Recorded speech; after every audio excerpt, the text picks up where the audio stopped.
इसका full form जान लिया ना?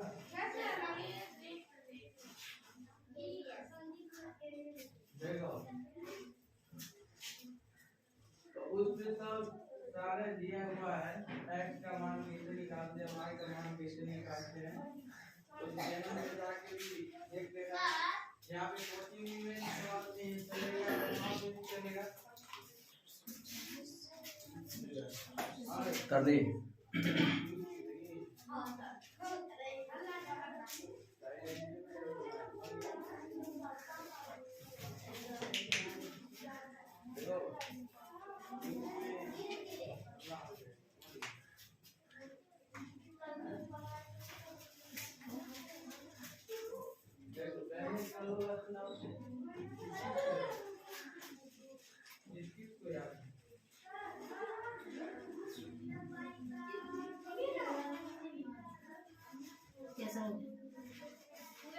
कर लिया। आज हम साइंस मतलब सेल चैप्टर का कुछ सब्जेक्टिव जो ऑब्जेक्टिव बनाने होता है उसी को एक्सप्लेन करने जा रहे हैं। बुक एसके झा बुक का एक उसकी साइंस है सेल चैप्टर से, यानी बायोलॉजी से पूरे क्वेश्चन 2 से 3 नंबर 100% पूछे जाएगा। उसी के क्वेश्चन को हम एक्सप्लेन करने जा रहे हैं। पहले क्वेश्चन क्या लिखा है यहाँ पर, यहाँ की सबसे छोटी कोशिका। आप बताओ कोशिका किसे कहते हैं? आप कोशिका का निर्माण किसने किया, कब किया? तो कोशिका मतलब ये कोई भी जीव का जो निर्माण होता है किसे होता है, सेल्स होता है। कोशिका जिस तरह किसी भाषा का निर्माण किसे होता है, वर्ण से होता है। किसी भी भाषा का निर्माण किसे होता है, वर्ण का से होता है। उसी तरह किसी भी जीव का निर्माण सेल्स होता है, कोशिका से होता है। तो कोशिका क्या है? कोशिका हम किसे कहते हैं? जीव शरीर के संरचनात्मक क्रियात्मक basic unit of functional structural functional unit of cell, यानी कि जीव शरीर के संरचनात्मक एवं क्रियात्मक इकाई को हम कोशिका कहते हैं। समझ गया? कोशिका किसे कहते हैं? जीव शरीर के संरचनात्मक, जीव शरीर के संरचनात्मक एवं क्रियात्मक इकाई को हम क्या कहते हैं? कोशिका कहते हैं। क्या कहते हैं? कोशिका।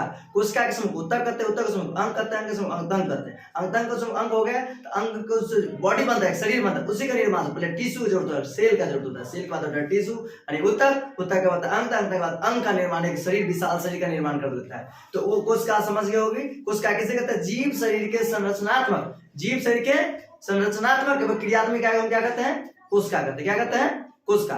कोशिका का खोज वेरी इंपॉर्टेंट क्वेश्चन पूछेगा तुमको। कोशिका खोज ने क्या? रॉबर्ट हुक ने किया। किसने किया? रॉबर्ट हुक ने किया। कब किया? 1665 ईस्वी में किया। इसे लिखा दी, पहले लिखा दी थी बात। तो कोशिका कहते हैं हम किसे? जीव शरीर के संरचनात्मक एवं क्रियात्मक इकाई को हम कोशिका कहते हैं। Basic structural and functional unit of cell, यानी जीव शरीर की जो संरचनात्मक क्रियात्मक इकाई को हम कोशिका कहते हैं। कोशिका खोज किसने किया? रॉबर्ट हुक ने किया। किसने किया? रॉबर्ट हुक ने किया। कब किया? 1665 ईस्वी में किया। कितना ईस्वी में किया? 1665 ईस्वी में। बात करते हैं यहाँ पर, ये बताया सबसे छोटी कोशिका माइकोप्लाज्मा। क्या होता है? माइकोप्लाज्मा क्लोस्ट्रिडियम नामक जीवाणु है। क्या है? माइकोप्लाज्मा। सबसे छोटी कोशिका नाम क्या बोले? माइकोप्लाज्मा। जो एक क्या नामक जीवाणु है जिसे प्यूरोनियम लाइक ऑर्गेनिज्म, पीपीएलओ का फुल फॉर्म पूछेगा तुमको। पीपीएल का क्या? प्यूरो। पीपीएलओ का फुल फॉर्म क्या? प्यूरो प्रिन्यूमिया लाइक ऑर्गेनिज्म भी कहा जाता है। उसकी माप कितना? 0.01 माइक्रोमीटर। माइक्रोमीटर तो मिलीमीटर से बोलेगा। 0.1 कितना? 0.1 मिलीमीटर।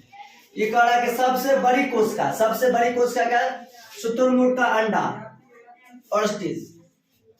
इंग्लिश में बोले शुतुरमुर्ग, इंग्लिश में कहते हैं ऑस्टिच।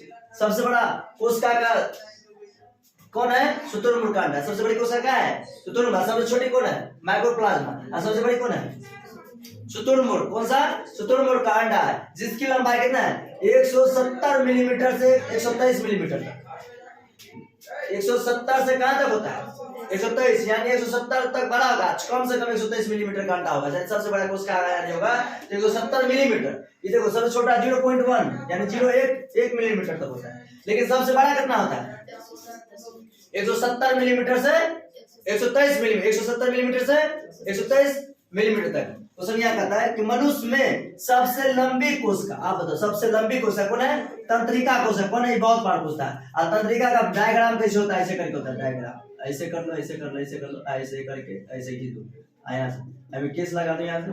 ये तंत्रिका यहाँ पर केंद्रक होता है, ये नाम है इसका तंत्रिका, तंत्रिका, ये तंत्रिका कोशिका का डायग्राम पूछता है। 5 नंबर का क्वेश्चन डायग्राम याद है, तो कंप्यूटर में डायग्राम पूछता नहीं, डायग्राम तो बेसिक क्लास में 9th में पूछा जाता है, लेकिन तुमको ये क्वेश्चन पूछेगा मनुष्य में सबसे लंबी कोशिका कौन है? तंत्रिका। तंत्रिका का हम इंग्लिश में क्या कहते हैं? न्यूरॉन कहते हैं। क्या कहते हैं? वही कहेगा कि मनुष्य में सबसे बड़ी कोशिका कौन है? और तंत्रिका नहीं दिया, दे दिया तुमको न्यूरॉन। अरे वाह, कान से क्वेश्चन दे दिल को है। तो इंग्लिश नाम से, हिंदी में नाम याद रखना है। आजकल बच्चे को उलझाने के लिए क्या करता है? हिंदी नाम नहीं देता, इंग्लिश नाम देता है। न्यूरॉन दे देगा, आयरन दे देगा, कुछ भी देगा, मेल्टोनियन दे देगा, कार्बन दे देगा, कुछ भी दे सकता है वहां से तुमको। कहां? ये तो तंत्रिका पढ़ ले रही है, तो तंत्रिका है ना अच्छे ऑप्शन में। तो तंत्रिका क्या नाम है? न्यूरॉन। तो फोकस करो, use of Hindi to English दोनों वर्ड को माइंड में कंसेप्ट करना, बैठाने का। ये थोड़ा साइंस का बेसिक ऑफ, एक बार पढ़ो कोई भी क्वेश्चन समझ हो जाएगा। न्यूरॉन। तो मनुष्य में सबसे लंबी कोशिका का नाम कौन है? तंत्रिका कोशिका। कौन सा कोशिका? तंत्रिका कोशिका। इंग्लिश में क्या कहते हैं? न्यूरॉन कहते हैं। मानव शरीर की सबसे बड़ी कोशिका का अंडाणु। कौन है? मानव शरीर की सबसे बड़ी कोशिका। आपका यहाँ सबसे लंबी कोशिका है, सबसे लंबी अलग हुआ और सबसे बड़ी अलग हुआ। सबसे लंबी मतलब सबसे लंबा हाइट, और सबसे बड़ी मतलब ऐसे हो गया, कितने बड़ा है बात। तो सबसे लंबी कहेगा तो तंत्रिका, और सबसे बड़ी कहा तो अंडाणु। अंडाणु का मदन में होता है, और शुक्राणु पुरुष में होता है। ये बात समझो, यहाँ से बात पूछेगा। अंडाणु किसी को मदर यानी स्त्री, और शुक्राणु यानी पुरुष, यानी पुरुष यानी मेल जेंडर, अंडाणु यानी फीमेल जेंडर। ये बात समझ गया कि अंडाणु किसका अंग है? महिला का अंग है, और शुक्राणु किसका अंग है? पुरुष का अंग है। तो ये समझ गया। सबसे अगर लंबी कोशिका का देखो तो ये बात दोनों के फंसने वाली। सबसे लंबी, सबसे बड़ी फंस जाएगा। सबसे बड़ी कहेगा वो तंत्रिका मार देगा फटाफट। लेकिन सबसे बड़ी कोशिका का होता है मनुष्य में अंडाणु, और सबसे बड़ी कोशिका मनुष्य में क्या होता है? तंत्रिका। सबसे लंबी कोशिका और सबसे बड़ी अंडाणु। सबसे बड़ी तो अंडाणु किसका भाग है? मदा का भाग है। Good, very good, best of luck, बहुत अच्छे। अगला क्वेश्चन करो। देखो दोनों समय मनुष्य, ये मानव की बात हो गया। दो जर्मन वैज्ञानिक स्वान 1839। ये बिग क्वेश्चन आएगा कि स्वान कहाँ के रहने वाला है? जर्मनी का। तो जर्मनी का राजधानी क्या है? बर्लिन। जर्मनी का राजधानी क्या है? बर्लिन है। स्लाइडेन क्या लिखा? स्वान एंड स्लाइडेन। स्वान कब? 1839 में, और स्लाइडेन 1838 में कोशिका सिद्धांत यानी सेल ऑफ थ्योरी का प्रस्तुत किया। तो दोनों आदमी मिल करके क्या किया? कोशिका का निर्माण किया, मतलब सेल का ये परिभाषा दिया, प्रस्तुत किया, डिफिनेशन दिया। दोनों दोस्त थे, दोनों दोस्त को दिया कौन कौन? स्वान 1829 में, 39 में या 38 में, 1838 में दोनों मिलकर किसका सिद्धांत दिया? सेल ऑफ थ्योरी यानी कोशिका सिद्धांत, कोशिका सिद्धांत दिया। मिटा दो।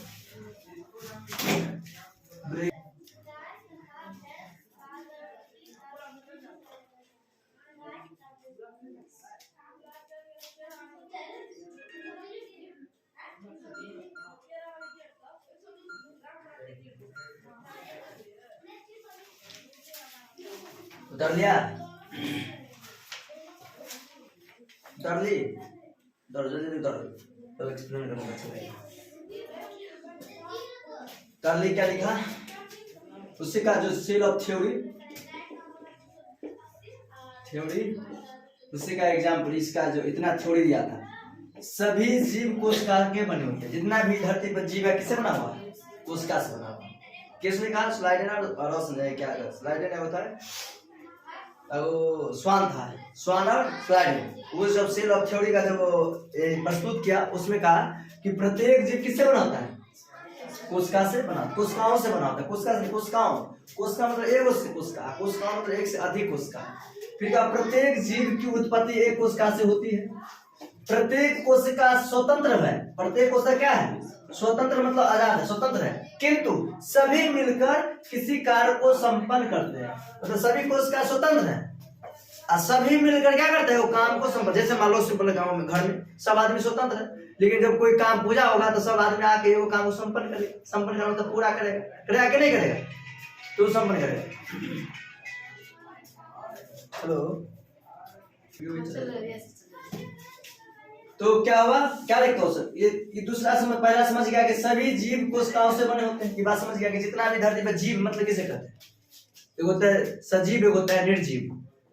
जीव की वजह में जान हो, निर्जीव जिसमें जान नहीं हो, जैसे हम सजीव है, हमें जीव है, जान है, में क्या है, कुछ नहीं है, तो निर्जीव है। सजीव और निर्जीव होता है नवीकरणीय और नवीकरणीय। नवीकरणीय जो तुम लोग बार बार उत्पन्न हो, आज यूज किया कल यूज करेगी तो नवीकरणीय हो, जैसे सूर्य के प्रकाश मून के ऊपर हो गया, सनलाइट इधर हो गया। अब थोड़ा नवीकरणीय और नवीकरणीय का कोयला पेट्रोल जो आज हम यूज किए कल जल के खत्म हो गया, उसी पे होता है सजीव और होता है निर्जीव। क्या होता है, सजीव और होता है निर्जीव। सजीव मतलब क्या होगा, जिसमें जान हो, अपने जैसे संतान करेगा तो हो गया सजीव, और नहीं करेगा तो निर्जीव। तो यही कहा कि प्रत्येक कोशिका स्वतंत्र है। क्या लिखा, प्रत्येक जीव की उत्पत्ति एक कोशिका से होते हैं। प्रत्येक कोशिका किससे होते हैं, कोशिका से होते हैं। ये भी क्वेश्चन कैसे बनाएगा, प्रत्येक जीव होते हैं किससे बना, कोशिका से बना होता है। तीसरा बोलो, प्रत्येक कोशिका स्वतंत्र है। प्रत्येक कोशिका क्या है, स्वतंत्र है, मतलब फ्रीडम, स्वतंत्र है, किंतु सभी मिलकर किसी कार्य को संपन्न करते हैं। सभी मिलकर क्या करते हैं, किसी कार्य को संपन्न करते हैं। चौथा कारण, प्रत्येक कोशिका में केंद्रक होता है। प्रत्येक कोशिका में क्या होता है, केंद्रक होता है, जो कोशिका के सभी कार्य को नियंत्रित करता है। नियंत्रित मतलब देख रेख करता है। नियंत्रित मतलब क्या करना, देख रेख करना। नियंत्रित करना मतलब क्या, जैसे हम यहाँ तुम लोग को पढ़ा रहे हैं तो हम तुम लोग को नियंत्रित कर रहे हैं, देख रेख कर रहे हैं। नहीं रहेंगे तो क्या को करना चालू कर देगा। उसी तरह में केंद्रक नहीं रहेगा तो सब किससे अपना तो मनमर्जी करने लगेगा। जैसे घर में मुखिया होता है, घर में मम्मी पापा नहीं रहता, घर में बच्चा कैसे हो जाता है, क्या समझे। तो उसी का मतलब यह नियंत्रित मतलब कोशिका का नियंत्रण कौन करता है, केंद्रक। कौन करता है, कोशिका का नियंत्रित कौन करता है, केंद्रक करता है। कौन करता है, केंद्रक। अगला टॉपिक क्या है, कोशिका की संख्या। कोशिका की संख्या के आधार पर, कोशिका की संख्या के आधार पर जीव को कितने वर्ग में बांटा गया, 2 वर्ग में बांटा गया। कितने वर्ग में बांटा गया, 2 वर्ग में बांटा गया। कोशिका की संख्या के आधार पर जीव को कितने वर्ग में बांटा गया, 2 वर्ग में बांटा गया। पहला एक कोशिकीय और दूसरा था बहुकोशिकीय। तो इसमें कोशिकीय लिखते हैं, स्पेस नहीं है इसलिए हम नेक्स्ट में लिखते हैं। एक कोशिकीय यानी यूनिकुलर, यह पर लिखा एक कोशिका, मतलब एक कोशिका। एक कोशिका मतलब क्या हुआ, एक कोशिका। तो जिनका शरीर केवल एक कोशिका का बना होता है उस समय कोशिकीय जीव कहते हैं। समझे, एक कोशिकीय बहुकोशिकीय। एक कोशिकीय मतलब जिस जीव का निर्माण सिर्फ एक कोशिका से होता है। एक मतलब एक परिभाषा वही लिखा है, एक कोशिकीय जीव किसे कहते हैं, जिसमें केवल एक कोशिका पाया जाता है उसे क्या कहते हैं, एक कोशिकीय जीव कहते हैं। जैसे अमीबा, जैसे क्या हो गया, amoeba, paramecium, paramecium, Plasmodium, Euglena, east. एक और होता है ऑप्शन एग्जांपल। तो तुमसे क्वेश्चन आएगा कि यूग्लिना क्या एक कोशिकीय है कि बहुकोशिकीय है, दोनों यानी कोई नहीं। तो एक यूग्लिना क्या है, एक कोशिकीय जीव है। कौन सा, एक कोशिकीय जीव। समझ में डेफिनेशन, इधर देखो हम कोशिकीय लिखते हैं, इसको बिठा दो। समझ में आया,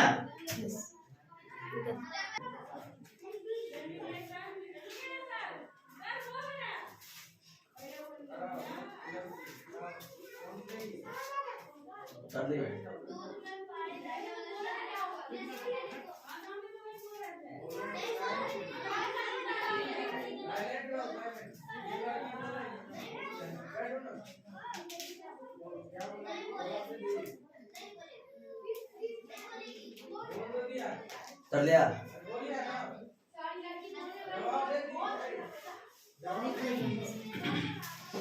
देखो क्या लिखा है, एक कोशिका जो पढ़ाए थे अभी, एक कोशिका मतलब एक कोशिका में बहुकोशिकीय, मल्टीपल सेलुलर, बहुकोशिकीय, जिनका शरीर अनेक कोशिकाओं के मिले से बनता है। एक बार वैसे तुम बोलो, एक कोशिका मतलब एक कोशिका, जिस जीव का शरीर कोशिका एक कोशिका से बना उसे कोशिकीय कहते हैं। जैसे अमीबा, बहुकोशिकीय, बहु मतलब बहुत, बहु का मतलब क्या होगा, बहुत है, कोशिका मतलब कोशिका, यानी जिस जीव का निर्माण में बहुत कोशिका का जरूरत होता है उसमें क्या कहते हैं, बहुकोशिकीय जीव कहते हैं। एक कोशिका मतलब एक कोशिका, बहु मतलब बहुते, यानी बहुते कोशिका का जरूरत होगा आप उसमें बहुकोशिकीय कोशिका कहते हैं। योग्य प्रयोग जैसे मछली, मछली का निर्माण में एक कोशिका से निर्माण में बहुत सारा मछली में कोशिका पाया जाता है। मेढक में, मनुष्य में, समझ गया एक कोशिकीय बहुकोशिकीय में अंतर। एक कोशिकीय बहुकोशिकीय में क्या अंतर है? एक कोशिकीय बहुकोशिकीय में निम्नलिखित अंतर है। एक कोशिकीय में केवल एक कोशिका पाया जाता है, बहुकोशिकीय में एक से अधिक कोशिका पाया जाता है। अमीबा उसका हो जाएगा अमीबा से यूकेरियोट्स, अब बहुकोशिकीय हो जाएगा मछली, मनुष्य, मानव। अगला क्वेश्चन ये है प्रोकैरियोटिक कोशिका और यूकैरियोटिक कोशिका में क्या अंतर है? ये डिफिनेशन तुमसे पूछेगा कि प्रोकैरियोटिक कोशिका में केंद्रक पाया जाता है या नहीं, तो नहीं। प्रोकैरियोटिक कोशिका में केंद्रक नहीं पाया जाता, इसमें केंद्रक पाया जाता है। इसमें क्या पाया जाता है? इसमें प्रोकैरियोटिक कोशिका में कोशिका केंद्रक पाया जाता है, इसमें केंद्रक नहीं पाया जाता है। इसमें डीएनए गोलाकार होता है। किसमें? प्रोकैरियोटिक कोशिका में डीएनए क्या होता है? गोलाकार होता है, और इसमें क्या होता है? सीढ़ी नुमा होता है। इनमें होगा गोलाकार, ऐसे हुआ, इनमें होगा सीढ़ी नुमा, ऐसे करके जाएगा, ऐसे करके, ऐसे करके सीढ़ी बनाते जाएगा, सीढ़ी चढ़ते जाएगा, ऐसे करके जाएगा, ऐसे करके, ऐसे ऊपर चढ़ते चल जाएगा। फिर क्या है तुम्हारा एकल सूत्र होता है इसमें क्या होता है? पूर्ण रूप से विकसित होता है का। इसमें राइबोसोम का 70 प्रकार का होता है। कितने प्रकार का होता है? 70, मतलब 70 प्रकार का राइबोसोम पाया जाता है प्रोकैरियोटिक में। लेकिन यूकैरियोटिक में कितना प्रकार पाया जाता है? 80 प्रकार पाया जाता है। That's all, thank you. I hope आप लोगों को समझ में आया होगा। गुड।